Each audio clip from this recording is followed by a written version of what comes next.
here with an episode of Chordplay, and this is the Chords of Deep Purple. And I've had a lot of requests to feature more Ritchie Blackmore, and we did do a 3-for-all last year for Ritchie. And now we're going to start looking at some of his chords. And Deep Purple formed in England in 1968.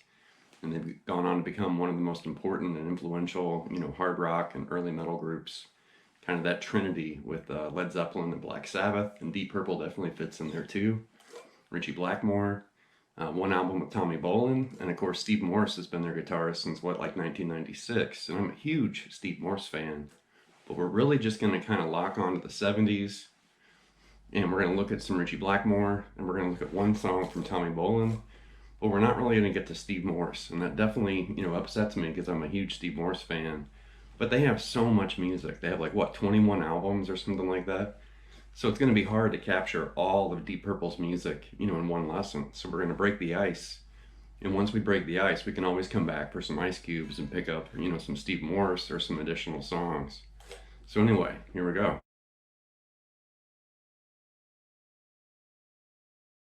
So with a band like Deep Purple, it's kind of easy to forget, how important Ritchie Blackmore actually is, especially for rock and hard rock and metal. Not only the things that he played, but also his stage presence and some of the things he did in concert. Very influential, not only on the guitar, but also the things he did with the guitar, just influenced everybody. And the trinity I talked about a second ago, Zeppelin, Sabbath, and Deep Purple, those three bands, reformed and reshaped rock music and pushed it in a completely different direction compared to where it was like in the mid to late 60s. And then everything just kind of beefed up and got louder and heavier and riffier. And the next thing you knew, there was hard rock, and it was kind of bubbling up. But it really did explode, like, in the late 60s, early 70s. It just erupted like a volcano. And, music today, especially hard rock and metal, would sound very different without those three bands. And Ritchie Blackmore is a big part of that.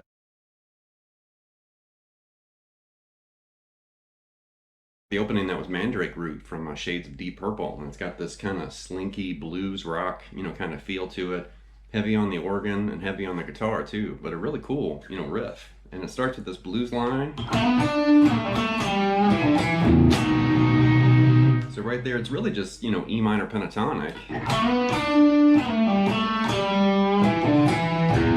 And then right there, it's gonna feel like the Hendrix chord, like say E7 sharp 9, but it's all moved, moved a set of strings over. So that's actually B7 right there. But then right after that, he follows it with the Hendrix chord, E7 sharp 9. So that's kind of the setup. And that B to D kind of bent, almost a half step, and then you're just bouncing on the Hendrix chord.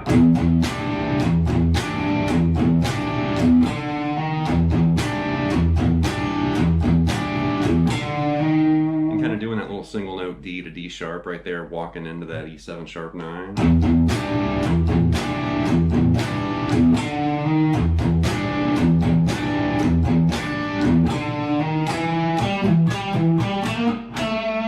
then you've got this little melodic line that's kind of doubled with the keyboard or organ, and that's this part.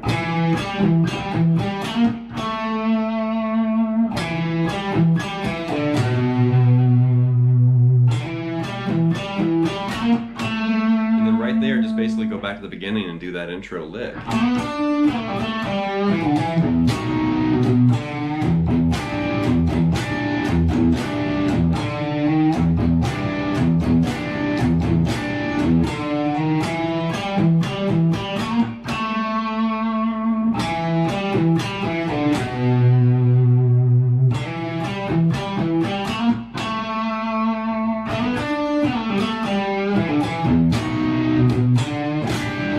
Another, kind of blast of chords from Deep Purple, check out the song Highway Star, and this is the pre-chorus section. Highway Star is from Machine Head, that album right there. But it's this part.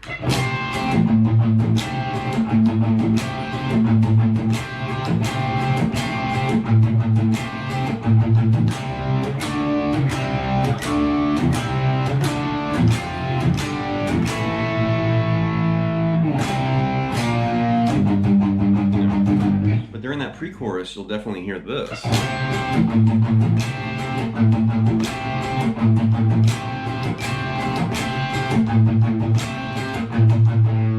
basically A minor 7 way up there. And you'll hear the guitar and the organ kind of hitting that together.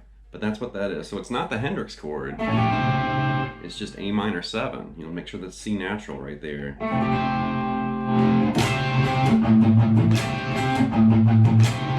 So that chord's really just a stab in there, you know, just kind of blasting out.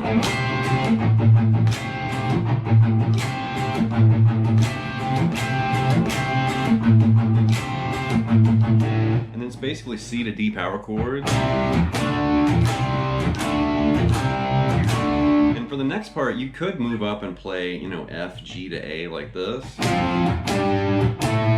Which that very well might be what Ritchie, you know, Blackmore played.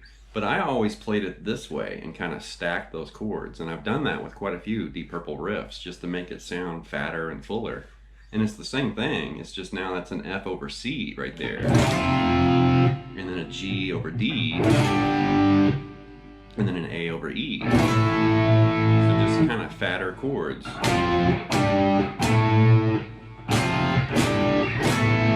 know, just bigger sounds.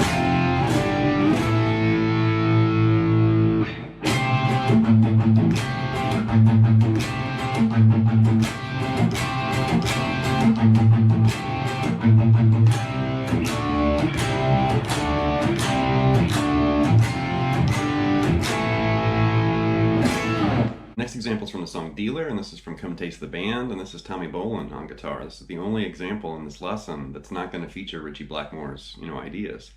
But Come Taste the Band is awesome. It's the only album with Tommy Bolin. It's also the only album with David Coverdale, Glenn Hughes, and Tommy Bolin. So it's kind of a special, you know, magical moment in Deep Purple's career.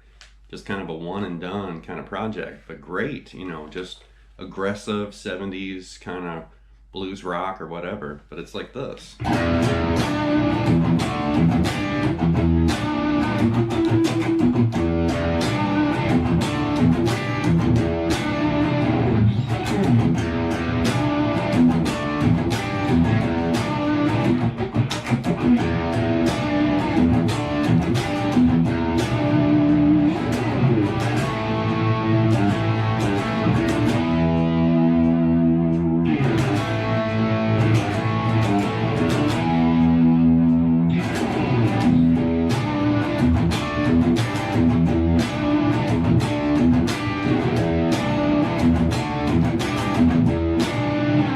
So there you can see we're starting with this E7, and then he follows that with a D and then the Hendrix chord, E7 sharp 9. So it has this raw, funky, kind of rockin' sound.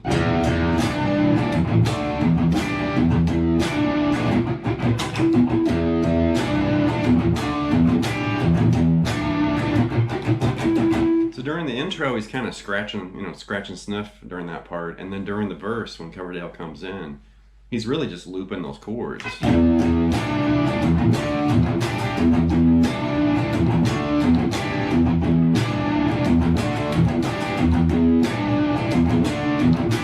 then that break, you know, or the breakdown, it's almost like You Really Got Me, kind of Van Halen style, but it's, you know, a little different. And obviously this is before Van Halen's version of You Really Got Me, but it reminds me of, you know, Eddie's kind of You Really Got Me riff. You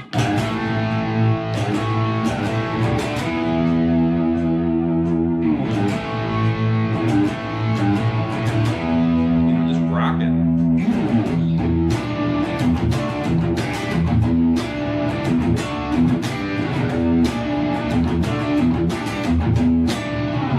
Alright, next up we have the song Burn from the album Burn, so we're back to Ritchie Blackmore, and it's a thumb riff where he's kind of grabbing the root note with his thumb. Something like this.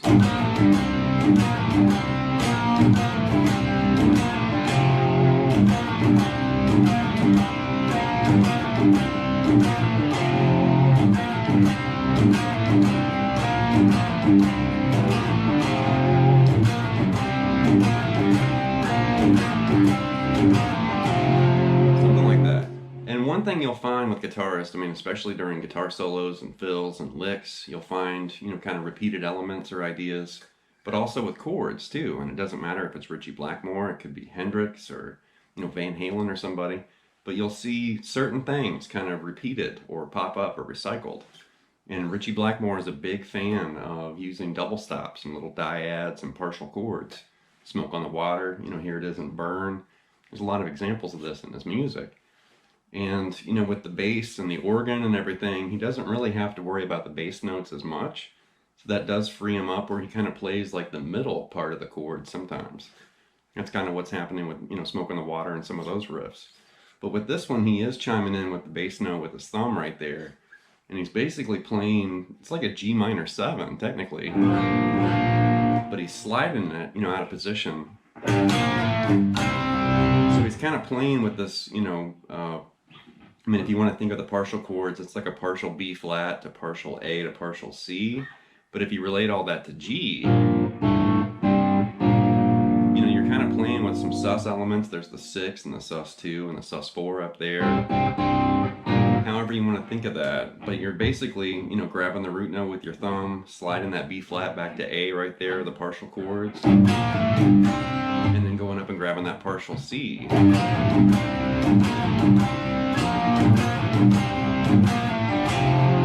right there, go from, B flat to A to G partial chords, and then that partial F down there.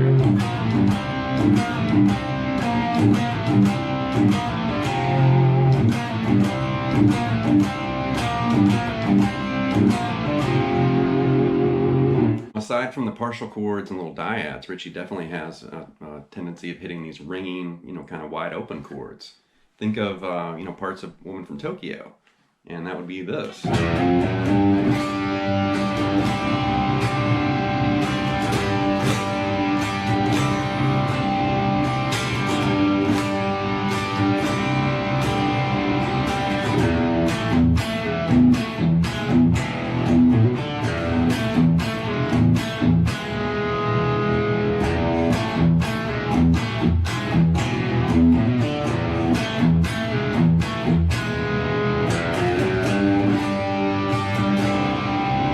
Verse part right there, kind of walking into that G, and it's basically just a big G5, so you want to mute out that A string, and then you've got a couple open strings and a couple fretted notes, and then that's going to move to a G sus4 where you're grabbing that C note right there, like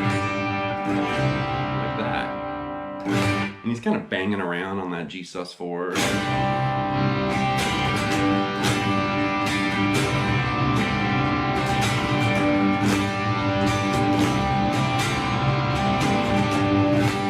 Back to that main riff, and that's, partial chords and dyads once again. It's like a, E sus4 to E major. Something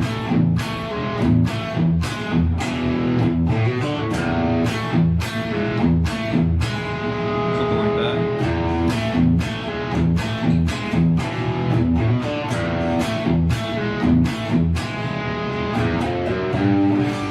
For another version of these ringing open position chords, check out the intro to Highway Star. And most people don't even notice what's happening during the intro. You just hear that pedaling G, and it starts building up, and then the riff kicks in. But before that, Ritchie's basically playing this.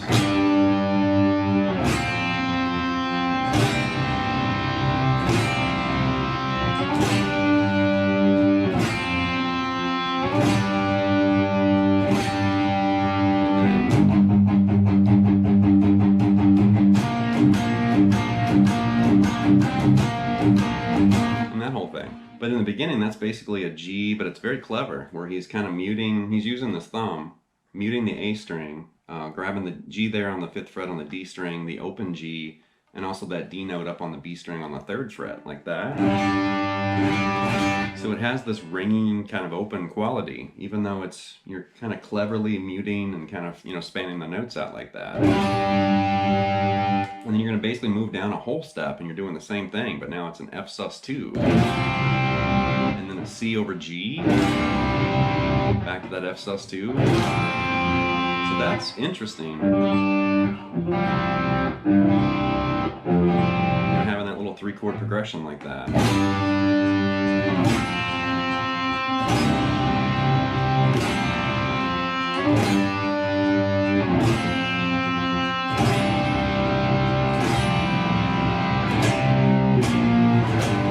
Like the last examples from the song Knocking at Your Back Door, which is from Perfect Strangers, and I've seen some transcriptions of this song, and I kind of have a problem with the way it was written, and I could be wrong. I did try to do a little bit of research to see if I could find live footage of Ritchie playing this song, and I could. I found like official video from the Deep Purple, YouTube channel, but live, they actually played it a whole step lower. It was actually revolving around the key of A instead of the key of B. And I'm referencing the studio version, which is in the key of B. So I don't really know what's going on here. But I always, I learned it by ear initially.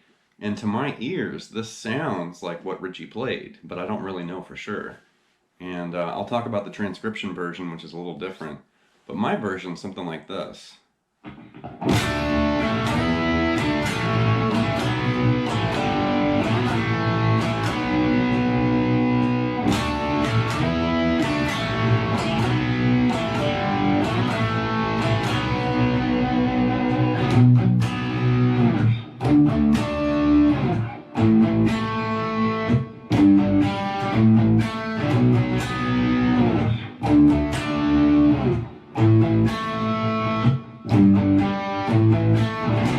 Something like that. And I'm playing it, kind of closer to open position. And I'm also kind of mimicking some of the moves that Ritchie did in Smoke on the Water. And I think that's why my fingers and my ear kind of moved, that way. And it's down here.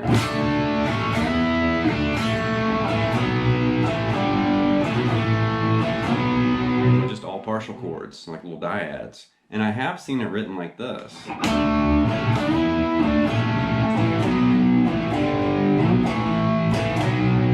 But to my ears, that doesn't sound right. It sounds too bassy and muffly, especially on those lower strings. That doesn't sound like the riff to me.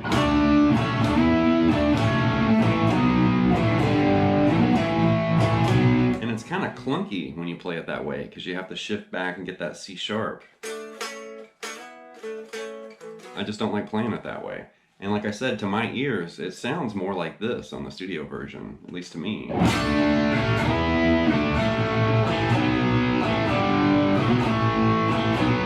I could totally be wrong, but I kind of prefer to play it that way. And then once you play that riff, it kind of moves into the verse, and you've got this.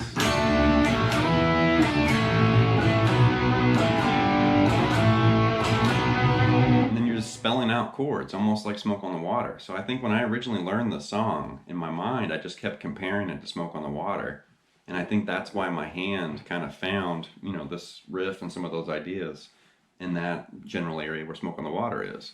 But he's picking through a B power chord, and then a D, and an A, and a G, to A, and then back to B.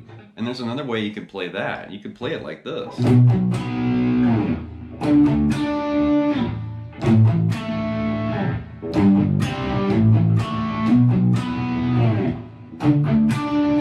However you want to do it. I've seen it written that way before too.